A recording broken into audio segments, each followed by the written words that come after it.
Welcome to the City of Milpitas Planning Commission meeting. Today is June 11th, Wednesday. We'd like to welcome everyone to tonight's meeting. Oral public comments may only be provided live during the Planning Commission meeting in person. All comments shall be limited to 3 minutes or less, as determined by the chair. All public members will be limited to 1 comment per agenda item and 1 comment for non-agenda items. Members of the public may submit written comments by email to planningdepartment@milpitas.gov.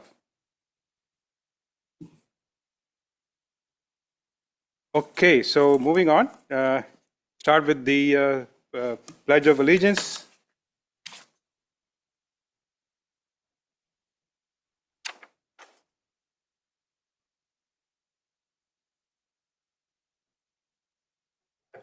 Allegiance to the flag of the United States of America and to the republic for which it stands, one nation, under God, indivisible, with liberty and justice for all.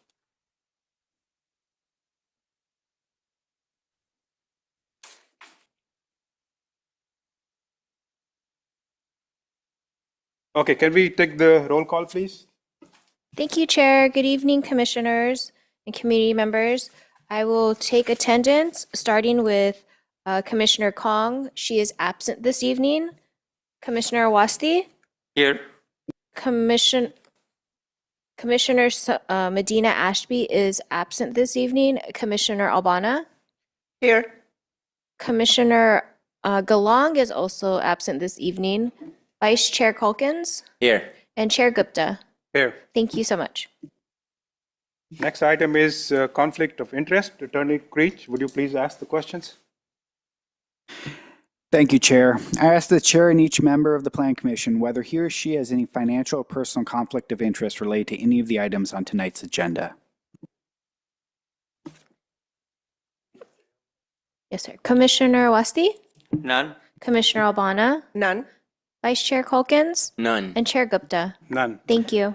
I further ask the Chair and all members of the Plan Commission to please disclose any campaign contributions of $100 or more received within the last 12 months from any of the parties entering into contracts with the City on tonight's agenda, or contributions received from development project applicants for development projects on tonight's agenda. Commissioner Wasti? None.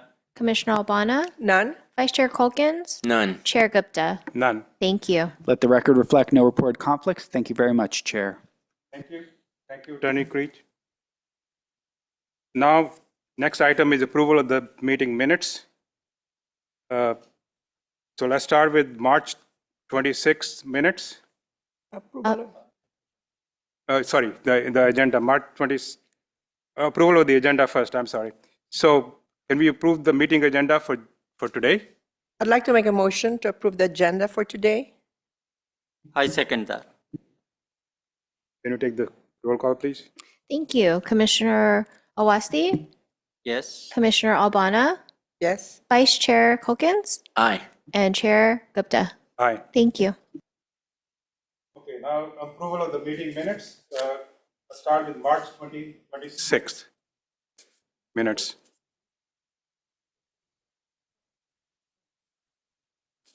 I'll make a motion to approve the minutes for March 26, 2025. I second. Can Thank take the roll you. call, please? Yes. Commissioner Awasti? Aye. Commissioner Albana? Aye. Vice Chair Calkins? Aye. And Chair Gupta? Aye. Thank you. Moving on to April 9th meeting minutes. Can we have a motion, please? I'll make a motion to approve the minutes for April 9th, 2025. I second it. Thank you. Commissioner Awasti? Aye. Commissioner Albana? Aye. Vice Chair Calkins? Aye. And Chair Gupta? Aye. Thank you. I must thank, for the minutes to Ms. Medina. The minutes have really significantly improved. I see a lot of details and very good. Thank you very much for doing nice work. Thank you. Thank you. Thank you to Liz. Okay, are there any announcements? Planning commissioners, are there any announcements? I would like to throw one out just to say thanks to staff. I know there's been a little bit of turnover and a few people have left the team, but the guys are working hard. It feels like a lot of overtime because they're putting in so much effort. But I just want to say, put a shout out to staff, to planning, building, and the rest of the team for, stepping up and doing what needs to be done for the city. So thank you guys. Okay, any other comments from planning commissioners? I second that. Thank you so much, staff and the city officials. Yes, great job. We all agree to it. Thank you. Thank you. Thank you, Mr. Calkins, Commissioner Calkins, for bringing it up. Wonderful. Any announcement from the planning director, Mr. Lee? Yes, and thank you, commissioners, for the kind words. It's very much appreciated, and we very much enjoy, of course, working with the Planning Commission. I do have a couple of announcements. Our next scheduled meeting on June 25th in the chambers is going to be canceled. So please look out for the notice of cancellation, just due to a lack of items requiring a public hearing before the Planning Commission. Then afterwards, we have our July break or recess, which applies not just to the City Council, but also to the city's commissions and committees. So the next meeting is tentatively scheduled for August 13th, the second Wednesday of August. Now for my second announcement, we are continually working on the Gateway Main Street specific plan.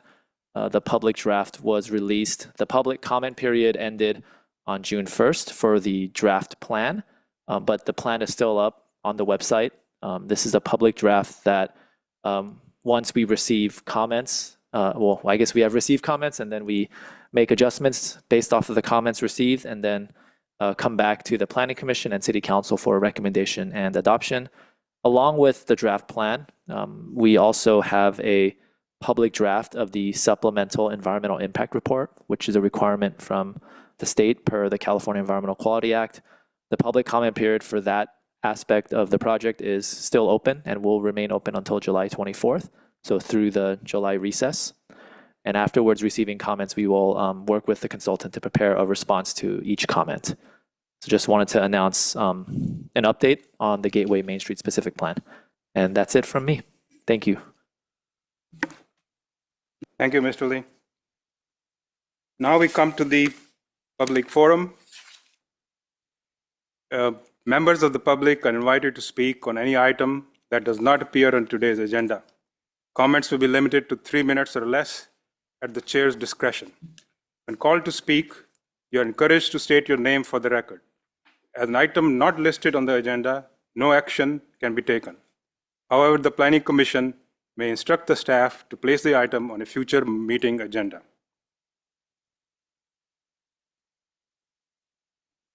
Okay, so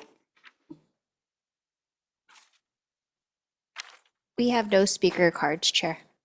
there are no speakers? No speakers. Okay, I was going to ask that question. So now we come to the public hearing. So public hearing, the item on the agenda is the zoning text amendment and the zoning map amendment. So can we have the presentation from the staff, please? If I may, I'll give a very brief introduction. This is also known as the Comprehensive Zoning Ordinance Update. And we have Special Projects Associate Holly Pearson here, who is managing the project, to give some of the presentation, but also introduce our consultant and provide a summary of this item. But we are here for a recommendation to the City Council. So I will say no more and pass it off to Ms. Holly Pearson. Thank you. Thank you, Mr. Lee. Good evening, commissioners. As you know, this project has been a long time in the making. We're very excited to bring before you tonight the Comprehensive Zoning Ordinance Update Phase 2, the full update of the ordinance. I'm mostly going to hand the time over to our consultant, Jen Murillo from Lisa Wise Consulting. But just want to thank you for your time, and I'm sure there will be questions. I know this thing inside out by now, so feel free to ask anything. You can't throw me for a loop. And with that, I'll hand it over to Jen. Thank you. Thank you, Holly, and thank you, Director Lee, Chair and Commissioners. It's wonderful to be before you tonight. I'm Jen Murillo with LWC. Next slide, please. For this presentation, I'm going to just summarize the project and outreach really briefly, but mainly I'm going to focus on the changes that we've made since you last took a look at the draft ordinance, which was back in February. But I'll be sure to touch on all the items that are being requested of you in terms of your recommendation tonight. So that includes the zoning ordinance itself and the related municipal code amendments, the zoning map, the general plan amendments, and the environmental review, the CEQA analysis, and then close with the recommendation from staff. Next slide. So you have heard this over the last couple of years, but what we have been aiming to accomplish with this project is to modernize the city's zoning ordinance, bring it up to date, reflecting best practices, making it user-friendly so it's easy for the public, it's easy for staff to administer and use. And we want to ensure consistency across the city's documents. And that's really a legal requirement in terms of implementing the general plan. State law requires that the zoning ordinance is consistent with the general plan, so we're ensuring that occurs. We're also focused on promoting more compact, mixed use, and transit-oriented development where that's appropriate, while protecting existing single-family neighborhoods. Next slide. So as Holly mentioned, after about 2.5 years, this project is now in its final stage. Holly also mentioned that the first phase of this project, which has been completed, it was completed last year, that included establishing new zoning districts and a zoning map update for the new land use designations in the general plan and the metro specific plan. So that was completed and is in effect now. So our focus tonight is on the comprehensive ordinance. This is the full ordinance kind of overhaul, update, rewrite, where we pulled in what was done in phase 1 and looked at the ordinance overall and made larger scale kind of comprehensive organizational update and evaluated all the existing content in your ordinance.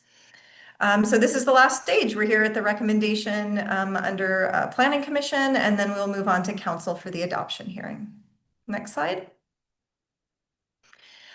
Over the last couple of years, we've offered and encouraged different types of engagement and outreach with the community. We've done in person, we've done virtual, we've done one-on-one, we've done group, trying to make sure that we hear from all the voices in the community and interests and making sure that they're reflected in what we're presenting tonight. We also established a zoning advisory group, so we even had another public body to offer, in a public meeting format, more specific guidance and recommendations throughout the project. We have been before the Planning Commission a few times already and have appreciated your input throughout the process here. Now, we've had a draft of the zoning ordinance out for review for a few months. We wanted to have ample time from December through March of this year to give review and feedback of a public draft. Next slide. And during that public review period, we did come before the commission during a study session to get input. And we heard a few points from the commission. We heard comments about the support for revisions that looked at lowering the required approval levels and permitting for certain uses and projects. We heard from the commission that there was an acknowledgement that parking is a key concern in the community, and we want to make sure we're doing reasonable reductions considering the context in the city. And we also had feedback on the single-family residential requirements, feedback about how standards would still accommodate smaller, more affordable type units, and how maybe the entry and porch dimension standards maybe were too large for that type, and whether we should require covered parking if only one parking space was required. So I will speak to this in a few slides, but we did address these comments and appreciated the input. Next slide. So I'm going to step back and just make a couple of statements kind of overall about what we've done and then hone in on some of the changes since we spoke to you in February. So overall, we took an approach to logically organize and structure the updated ordinance. So we wanted to make sure it was kind of intuitive and user-friendly, that it was going to be, facilitate folks being able to find what they're looking for in the code. And we were able to accomplish that partially by relocating the zoning ordinance to a new title in the municipal code. So moving it to a new title, Title 13, that allows us to have a more modernized numbering system that's going to allow for seamless amendments over time as the city, continues to work and make adjustments to the code where it's needed. We replaced some archaic language, well, all the archaic language in the code we did replace. We updated definitions of terms and land uses and to just reflect modern conditions in the city. And we also made sure that standards, procedures, everything was really clarified and simplified. And we also incorporated tables and graphics just to ensure standards that can be pretty complicated are easy to view and understand and digest. Next slide. As I mentioned earlier, it is a requirement that the zoning ordinance be consistent with the general plan. The zoning ordinance also must be consistent with state and federal laws. So we made sure to achieve that. That included modifying some density and intensity standards, so floor area ratio standards that govern kind of the massing of a building. We modified those to make sure they were consistent with the general plan, that they matched what's allowed in the general plan, which was updated a few years ago. We addressed specific housing types that's required by state law and required by the housing element, things like emergency shelters. We also modified parking ratios and requirements, again, consistent with what's required by state law, what was directed through housing element programs and the general plan. And then we revised sign regulations too, to be content neutral. So making sure we're not regulating based on the message of the sign, but the type of sign itself. Next slide. Another big change we looked at, and we worked really closely with city staff and Holly, the project manager on this, was how could we look at streamlining approvals through the zoning ordinance. So we were able to look where it was appropriate to lower the type of approval that was required, the type of permit that was required, to make sure that it was only in those appropriate cases should projects come to the Planning Commission. There are cases, it depends on the zoning, but there are cases where it made sense to lower the approval body to a staff level or zoning administrator. We also clarified procedures, made sure that they were outlined so it was easy to understand what the steps in the process were and the findings necessary to get a decision of approval. We added a new approval, a minor deviations approval, which is like a smaller version of a variance approval, so that when there were small deviations from development standards, that wouldn't have to go through a variance that's approved at Planning Commission. If it's only a 10% adjustment, 20%, these are, small modifications in unique circumstances where it's warranted, we could allow those to get approved at the staff level, helping to facilitate approvals and not taking minor requests to the Planning Commission. Next slide.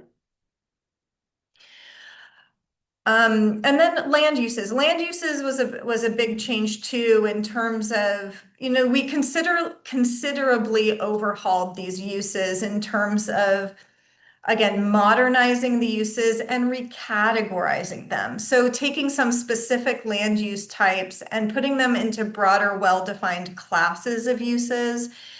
This helps us to, we consolidated redundant uses, unnecessarily specific use types.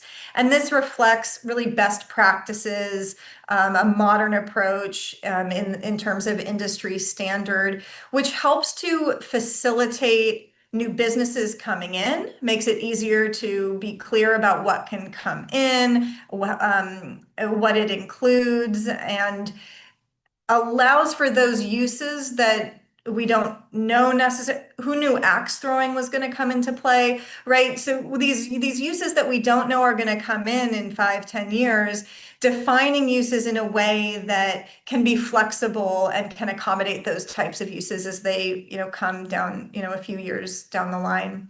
And then it also helps to not only get, for new businesses coming in, but to allow for those empty vacant tenant spaces to be re-tenanted, to allow for that change of use. And it makes it easier on staff to be able to make those interpretations and allow businesses to come in. Next slide. Okay, so now drilling down to a few of the changes that we have done in this draft before you today that have been made since February is, as I mentioned, we did make the changes based on commission comments about single family standards. We reduced the dimensions required for the entry kind of porch for a single family so that it can be appropriate to smaller, more affordable homes. We didn't require a covered parking space if only one parking space was required. So if you have a small home, only one parking space is required, you wouldn't have to build a garage, right? So only if 2 or more spaces are required would you have to provide that covered space for a single family home.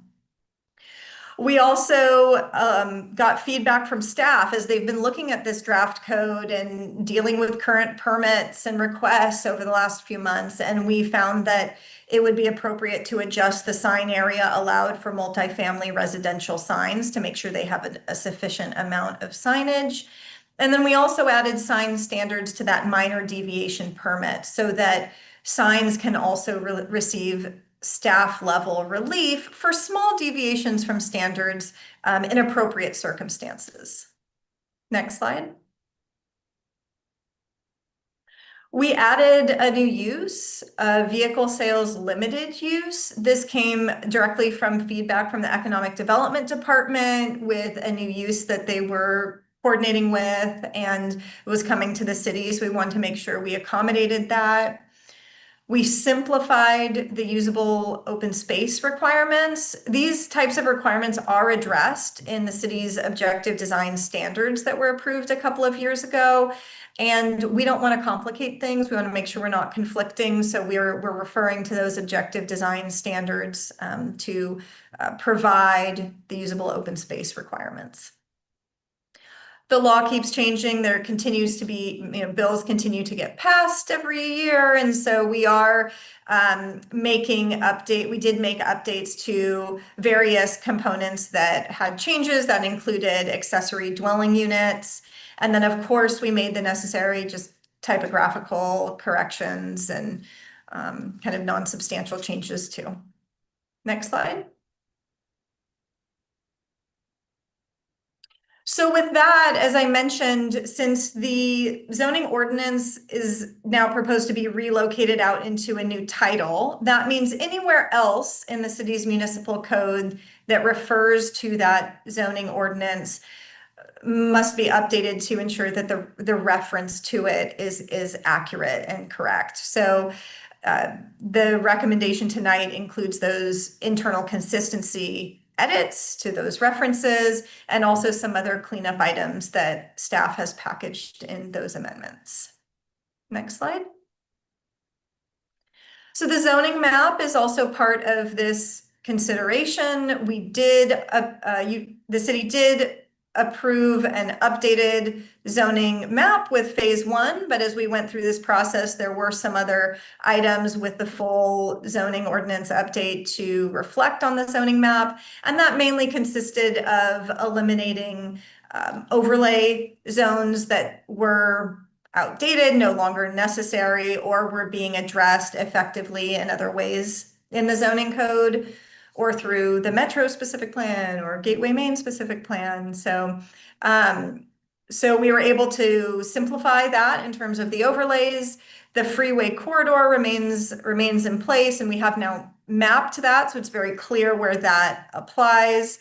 But we also replaced the mobile home park overlay with a base zone. It's just an extra layer of complication. Having a base zone and an overlay just needed just one zone to include the standards for mobile home park. So we didn't make any changes to the Hillside Combining District. That was voter approved, so no changes there. We also did not change any of the new zones, in terms of where they're mapped and those standards since they were adopted last year. Next slide. So similarly with the municipal code kind of consistency, internal consistency amendments for the general plan and zoning ordinance must be consistent. That's a state law requirement. So this is a excerpt of a translation table in the general plan amendment that identifies what zoning districts implement the general plan land use designations. And so this is just the clean up, to ensure it's consistent with the zoning ordinance. So instead of referring, for example, to the mobile home park overlay, we have the mobile home park district. And then the R5 urban residential zone, that was just a zone that's no longer mapped on any property. It's no longer referenced in the zoning ordinance. So it was just unnecessary to include in the general plan as well. So we removed that. Next slide. So then the project is subject to environmental analysis under the California Environmental Quality Act. And so for this project, an addendum was prepared to the general plan EIR. And that addendum found that the impacts of this proposed project remain consistent with those impacts that were previously analyzed in the general plan EIR. It found that this project did not require any substantial revisions to that general plan EIR, and that there has been no new significant information, changes in circumstances surrounding the project related that would, result in those changes to the general plan EIR. And that allowed for the determination that there was no further environmental review required, that the EIR addendum was sufficient. Next slide. So with that, the recommendation from staff on this item is to open and close the public hearing, and then determine that the addendum to the final EIR for the Milpitas 2040 general plan adequately analyzes potential environmental impacts associated with the project, and that EIR addendum is in compliance with CEQA guidelines. And this is recommending to council to adopt the resolution 25007 that recommends to the council approving general plan GP 250001 and zoning text and zoning map amendment ZA 250001. So with that, thank you very much for your time. We're happy to answer any questions you have. And I'll pass it back to Holly or to the chair.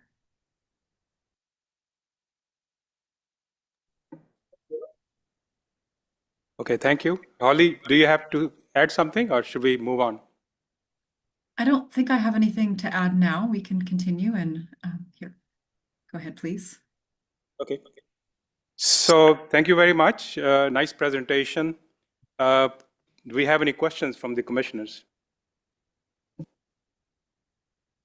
Yes, sure. Yeah, Deepak? Yeah.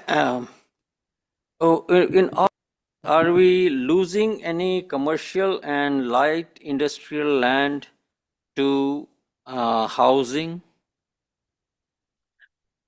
Oh, so we have not changed the zoning of any, the base zoning of any parcels. We haven't changed the zoning of any properties from commercial or industrial to residential. As Jen mentioned, the only changes to the zoning map as part of this package are related to overlay zones, eliminating overlay zones that are being taken out of the ordinance and mapping one of the overlay zones that was already, the freeway corridor zone was already in the ordinance, but it wasn't on the zoning map for some reason, and now we're mapping it.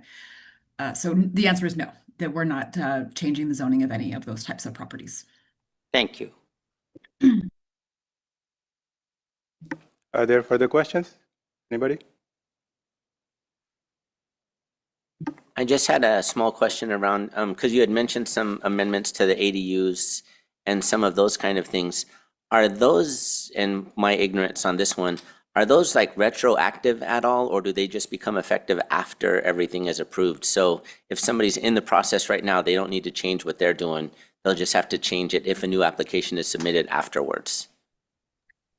That is correct. So if approved by council, the zoning ordinance would become effective 30 days after the second reading. And so that is the point in time at which the new regulations, including changes made to the ADU regulations, would go into effect. However, I believe, and I may ask the city attorney to answer this, but there are a lot of state laws, as you all know, related to ADUs. And so state laws supersede local ordinances in some cases if there's a conflict. So if that were the case and there's a state law that's already in effect, that would that would stand. I don't know if Mr. Creech would like to add anything to that. So generally speaking, ADUs have to comply, ADUs like any other approval have to comply with the laws that exist at the time of approval.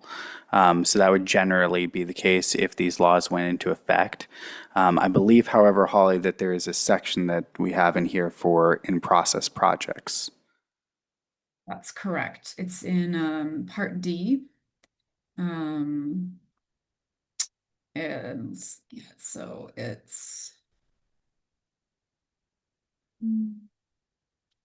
Jen, feel free to chime in if you remember the exact section.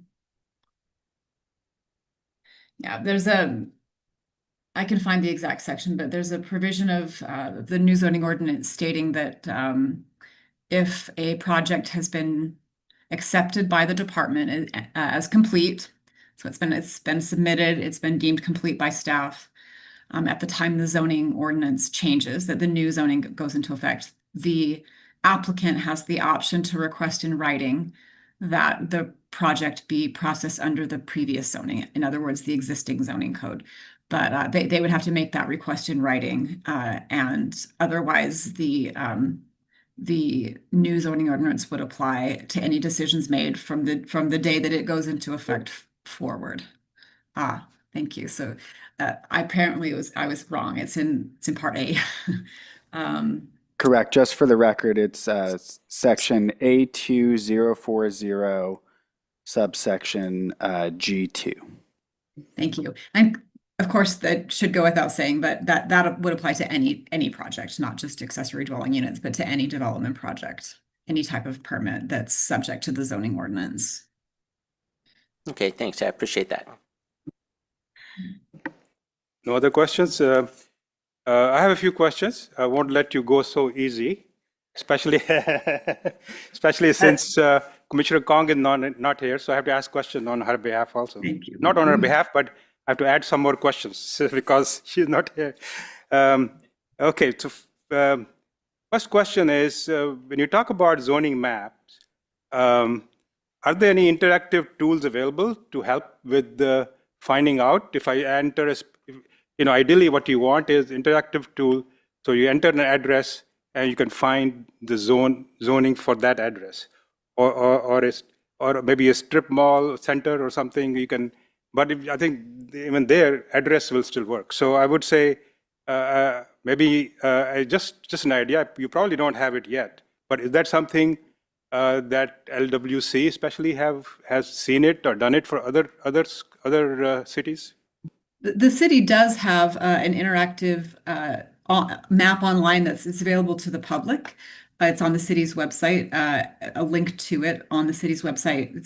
The application is called GIST, GIS. I don't know what the T stands for, but anyway, it's an interactive map. You can search for parcel by address, by assessor's parcel number, and it has not only the zoning information, but there's a whole range of map layers of all, flood zones and, there's so much information in there. So that's the map that the city uses for many, many different things, including land use, including zoning. And so that's, I believe staff also has sophisticated internal mapping applications that they use. But yes, the map will be, the online map that's publicly accessible will be updated with the changes to the map when they are approved, if they are approved. And just to add a little bit, we do have an interactive map. We have our wonderful information technology team with also staff who focus on geographic information systems. We also have someone from planning who specializes in that. So whenever these kinds of zoning or general plan map changes happen, whether comprehensively or even for like a project that requests these things, we work with our IT team to make sure that this interactive map is updated. So we have that. We also have another pretty unique software tool. It's called Symbian Build Business. This is a tool where, to make it even easier, if you were to put in an address and then also select from a menu of different types of businesses, it'll tell you, it searches our entire code and it'll tell you whether it's allowed by right or with a use permit, or if it's not allowed. It'll actually, and then if you just search by the business, it'll tell you everywhere in the city where it's allowed or not allowed or by a use permit. So we have that as well. It's a good question. That's excellent. I didn't know. So is it easy to find those tools on your website? I mean, easy to locate them? Probably could be a little easier, but it is on our planning webpage, both those web pages or websites. Thank you. So next question is, I know that understand LWC has done zoning guidelines for many, many cities around the Bay Area, maybe the whole state. And all these cities followed the state of California guidelines, rules and regulations. So the question is, how is this zoning guidelines for city of Milpitas, how do they compare with the guidelines of other cities? I mean, how are they that much different? I mean, most cities have the same type of zoning requirements, and I was wondering, how is Milpitas unique compared to the other cities? Milpitas is the most special place LWC has ever worked. No, every jurisdiction we work in is different and unique. So every general plan guides the zoning for the jurisdiction, and every city is laid out differently, has different cores of activity, has different special neighborhood pockets and community areas. And with that, the level of intensity and what's appropriate is different in those areas. And maybe you saw that during the general plan update process. The zoning code doesn't establish that kind of higher level policy. It's drilling down to the standards that implement that kind of vision and goal that the city sees for itself 20 years out.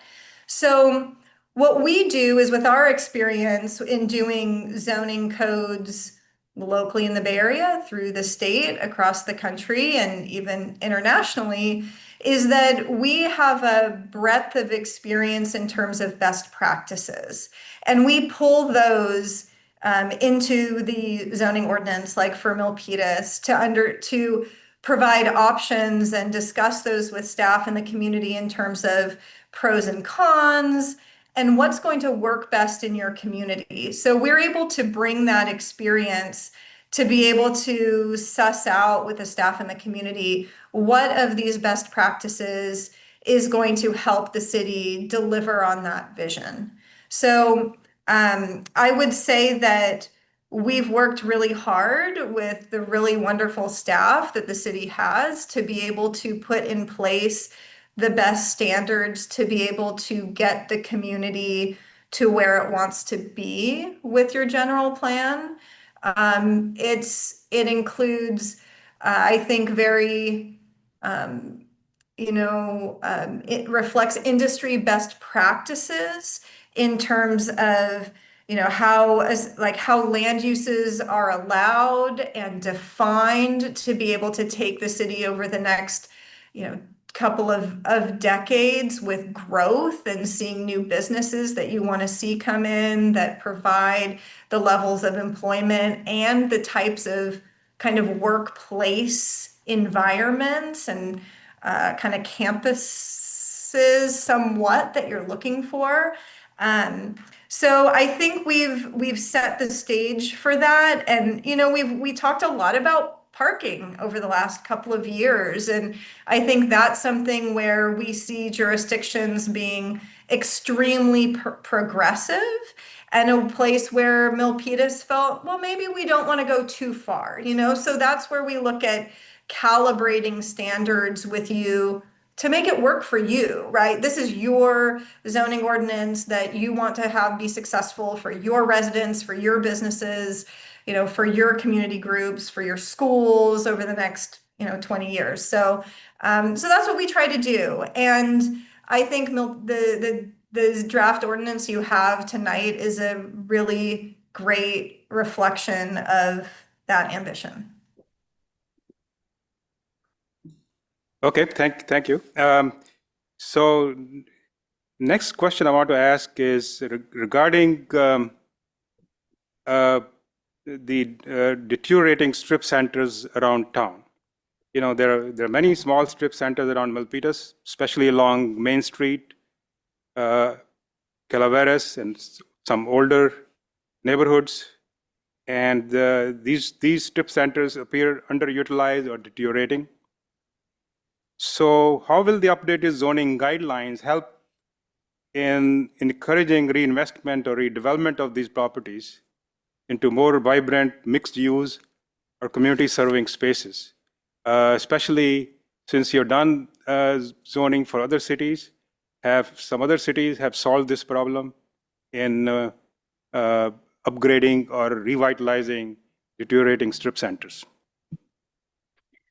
Thank you for that question. I will start with responding, and we can have Mr. Lee and Jen also add to that. But I think there are a lot of small ways that add up that the new zoning ordinance will help revitalize those deteriorating shopping centers. So one thing actually is parking.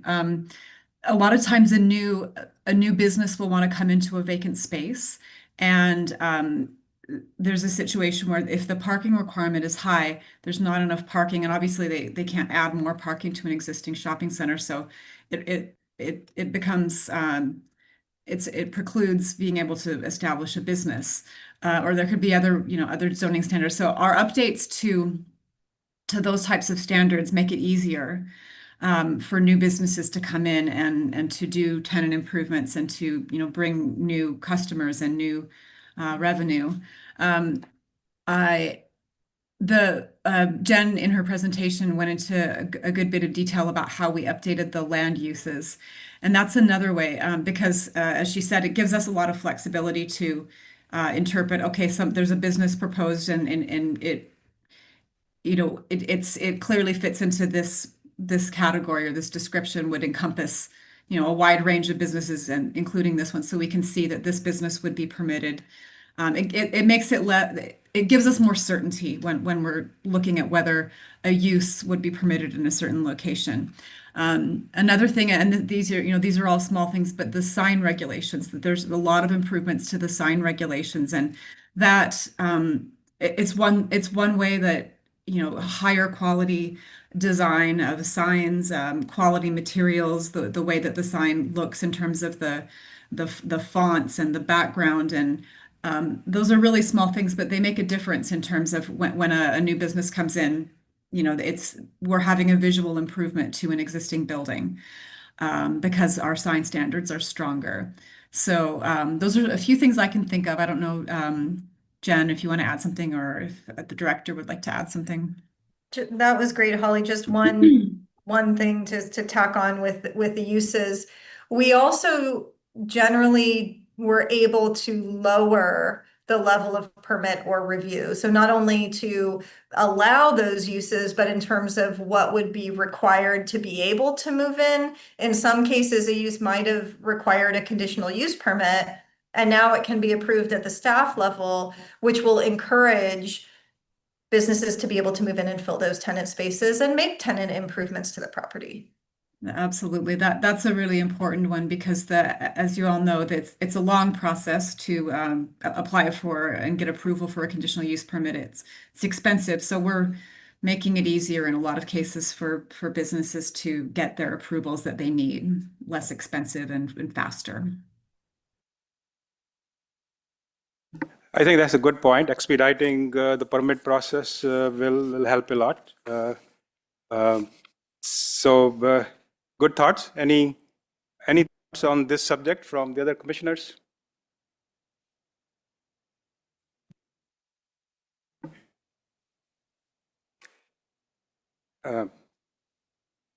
Okay, one other minor, actually quick question is related to water pipes. You mentioned in the EIR part of the handout we got. I mean, it was 194 pages. Wasn't possible to read word for word, but you talked about making improvements so that the additional water needs of the city because of additional housing over time will be met by maybe improving the supply side from water usage point of view. But what about the water pipes which are already there? Would you need to increase the size of the water pipes in some cases to help the increased water demand? Otherwise, you may have problem in terms of water, in terms of pressure and stuff like that. I'm probably not the best person to answer that question. Jen, or I think we have our CEQA subconsultant, First Carbon, also here if they'd like to address that, or Jen. And well, I think I might mention while or if First Carbon gets bumped up here, is that the zoning ordinance doesn't allow more units or more intensity of development compared to what was or what is allowed under the general plan. So in terms of overall water supply and distribution, the general plan EIR considered those impacts, right? Where not only where uses and intensity are located across the city, but also the level of intensity and the number of units. So I think what the EIR addendum is identifying is that this isn't increasing the intensity or level of impact that was analyzed in the general plan EIR. But I don't know if there's any more specificity or if we're answering your question exactly. And if I may, if the subconsultant is not on yet, I think just high level, I'm not an engineer, not with the Department of Public Works, but with the little I know, there's water supply, as you mentioned, and also distribution. I think for water supply, there's the urban water management plan that the city has adopted and needs to update every so years. We also have our utility master plans. And we, as planning department, we are constantly coordinating with DPW so that as we know of these projects that allow for more development, in this instance, not allowing for more development, but for example, the Gateway Plan, which may allow for a little more development, we communicate the level of development that we expect and where, and then they run the models to do the analysis to see if maybe sometimes you might need to upsize, maybe sometimes you might need to put in a new line if it's in a location where you didn't have development. So we're in constant communication, and through these other plans that are under the purview of our engineers, we ensure that there will be adequate utilities. So yeah, and also from a production side, I know that the city is currently looking into additional wells to make them active and to increase our water supply. So just a little bit of like a few cents there from my perspective. And just to put One final thought on that. The other part of plans like the Gateway specific plan come with a consideration of whether or not a development impact fee is needed for the implementation of that plan. That's part of the consideration. So if the scope of the plan is going to require new facilities or infrastructure, creating a funding mechanism to make sure that new development pays its fair share towards those costs. The city addresses problems like that in a multifaceted way that doesn't end with a single planning decision like the one before the commission tonight. Okay, thank you. All right, I don't have any more questions. Anybody else has anything to add? Chair, may I? Yeah, thank you. I'd like to, it's nothing to do with the general or the zoning plan, but with the other citywide standards. I just basically wanted to know if do we have because looking at the other citywide standards here that you have listed in the summary page, it had said that you added comprehensive, like for example, landscaping, signage standards. Do we have something to do with having commercial businesses have the standard of making sure they have it has something to do about security cameras and maybe the recording. So of the safety of the businesses, like for example, in the past, I think maybe it was not a requirement, but like storage companies. And it seems that there's quite an increase of some theft. So do we have something like an added comprehensive standard when it comes to the securities in commercial buildings or offices for the security of people working there, or even cameras for the security of our equipment? Do we have something like that here? That is also a very good question. In the zoning ordinance, we don't have specific standards related to security, and those aren't typically addressed in zoning. However, they are addressed through the development review process. When staff reviews a project, it's routed to other departments for review. Also, there's detailed discussion and review, and oftentimes the operational aspects, such as security, are discussed at that level. Actually, Christina, our senior planner, Christina, feel free. Christina does a lot of project review, and so she has a lot of direct experience with this. So feel free to unmute if you'd like to add something to that, more specific than that. Hi everyone. Sorry, I'm not fully dressed for this, but yes, I wanted to back my team up as support. But yes, when we route projects to these various departments, police is usually one of them, and they will provide they have their reports of certain businesses or areas, and they will make recommendations that we show the applicant their letter, and it usually includes security measures and surveillance cameras and those types of measures that we try to get them to do from there.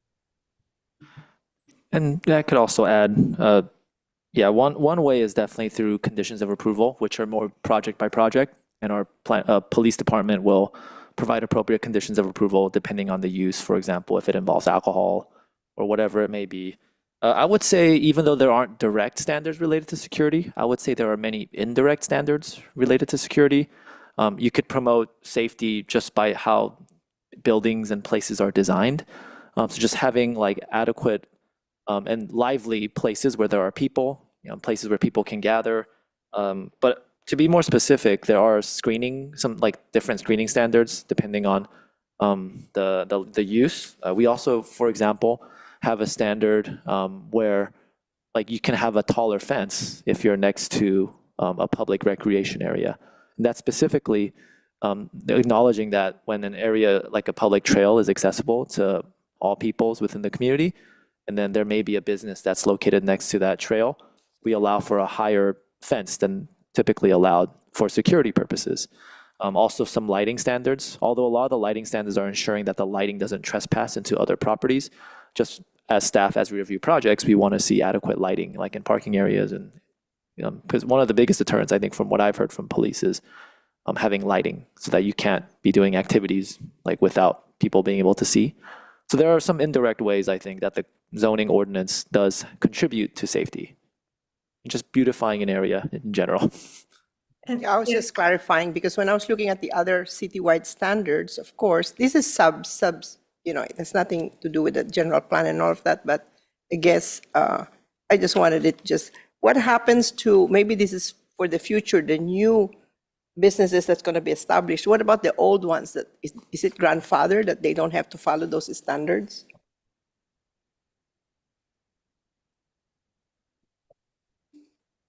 No, I got it. I got what what Director Lee said. I was just wondering if we could also up the standards when it comes to the security.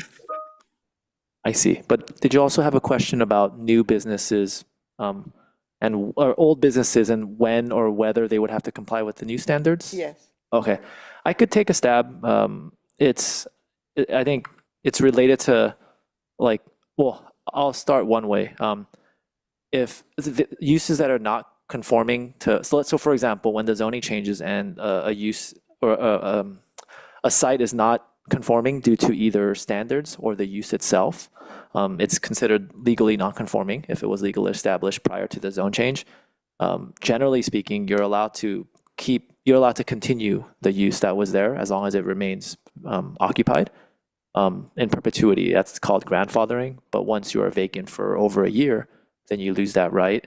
In terms of the standards, usually we don't make like an old site, we don't make the entire site comply with all the standards unless they are renovating or updating significantly, like the site significantly. So if it's just like an interior renovation, the new standards don't kick in. But if they want to do an addition, for example, or a new building, then that's where the new standards would kick in.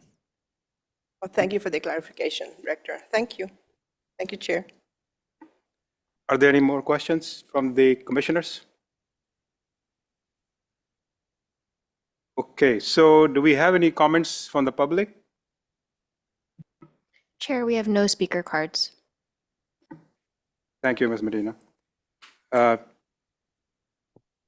Now, may I have a motion to close the public hearing? I'll make a motion to close the public hearing. Is there a second? I second that. Thank you, Commissioner Wasti. Commissioner Alban. Sorry. Thank you, Commissioner Albana. Aye. Vice Chair Colkins. Aye. Chair Gupta. Aye. Thank you. So, motion is carried, so we close the hearing.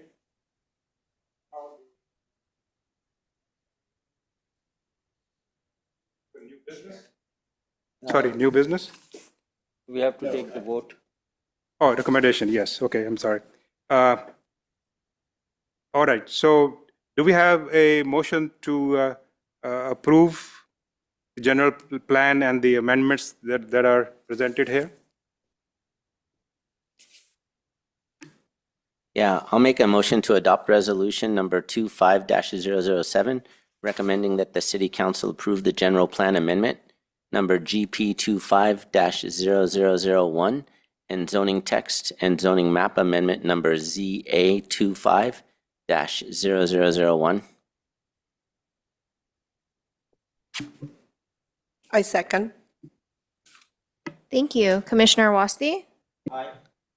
Commissioner Albana. Aye. Vice Chair Colkins. Aye. And Chair Gupta. Thank you.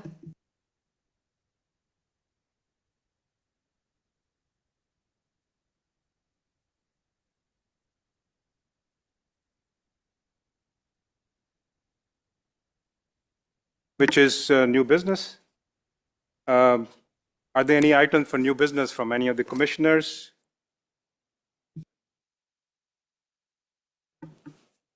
I'm just waiting to hear some news on updated pickleball courts. I would like to thank Holly and also the staff, also Ms. Fong, and also Ms. Jen. Yes, thank you so much, and all the staff. Thank you for putting this together. This is a lot more than the hours placed here in our meeting, but thank you so much. Great job. Thank you. It's been a pleasure. thank you. Great. Any other items for new business or anything? No?